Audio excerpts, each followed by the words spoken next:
There are many misconceptions about money that persist today, and many people still don't fully understand how it works. Having a large sum of money is often a dream for many of us, but how much do we really need to achieve complete happiness? Some may think that $1 million is enough, while others feel that a few $100,000 is more than plenty. To better visualize these numbers, $1 million is represented by a considerable stack of bills, while $100,000 and $250,000 are significant amounts but not as impressive as $1 million. On the other hand, $1 billion is a colossal amount, as demonstrated by the fortune of Amazon founder Jeff Bezos, which exceeds $200 billion.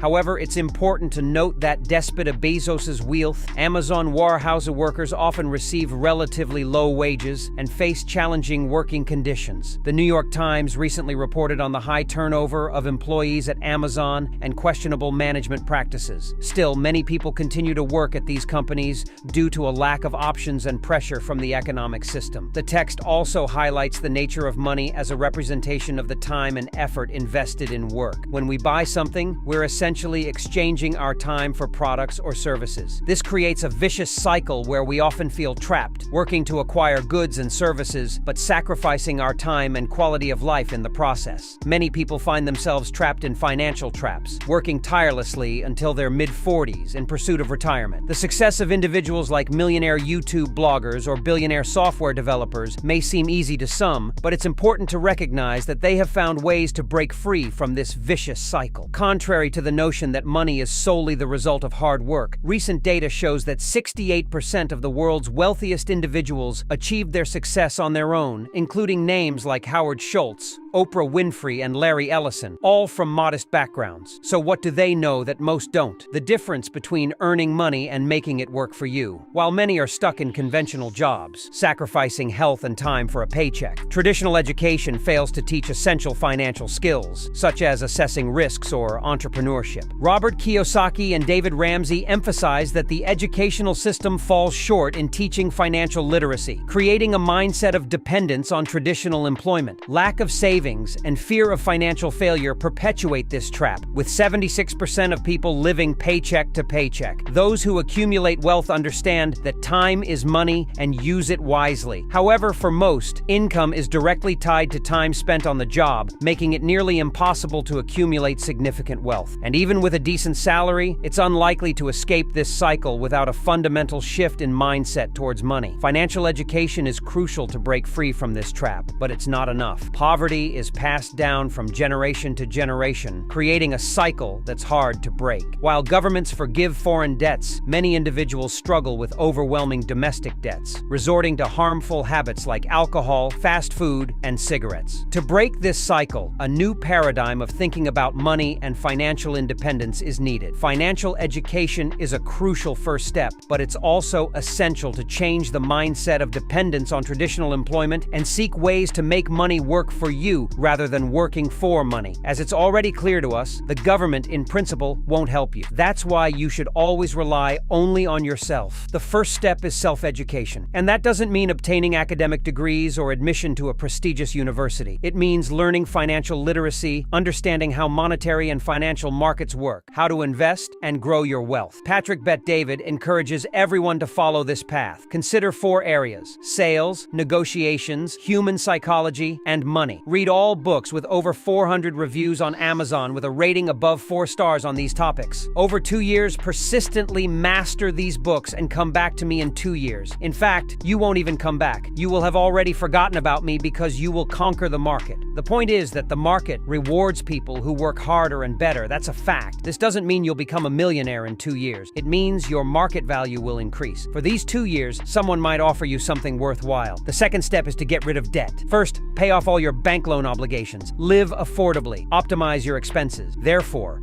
write down everything you spend money on. Start saving at least 10% of your income to create a safety net in case of unforeseen situations. Always follow the principle of pay yourself first. This means that after receiving income, it should be directed first to savings or investments, i.e., pay yourself, and only then spend money on everything else. The third step is self-care. Stay in shape, both mentally and physically, as health is of great importance. The food you eat directly affects your motivation and energy energy level. The worse you take care of yourself, the more medical expenses you will have in the future. The fourth step is to seek additional income. Make your main job a source of income stability, and at the same time, start something on your own that will earn you some extra money. Create a course, start a freelance design project, or if you know a foreign language, you can make good money translating content and writing articles. Don't be afraid to try something new. Robert Kiyosaki said, "The reason the average person lives in poverty is that he is afraid of failure. He is too careful not to make mistakes as taught in school. And that just means he's not learning anything." If your excuse is that you don't have time, stop watching TV series and getting stuck on your phone. The goal is to expand your business so that one day you can leave your main job and start working for yourself. Understand that the more value you add in this world, the more money you make. The fifth step is to create assets. After starting to save 10% of your income, you will begin to have extra money that you can invest. The more assets you have, the more they will generate income without your participation or with minimal participation on your part. Grant Cardone said, "Money only has value when it is used. If it remains idle, it is useless. You can buy anything or make money work for you." The sixth step is to keep learning. Self-education doesn't stop even when you're working. Robert Kiyosaki said, "I never stop learning." For me, life is an endless learning process. I constantly read, constantly develop new directions. Most of my time, I spend time with other entrepreneurs. The most valuable asset is time. Most people can't get it right how to use it. They work hard, making the rich richer, but they don't strive to become rich. Subscribe on our channel to get more content like this. Until next time.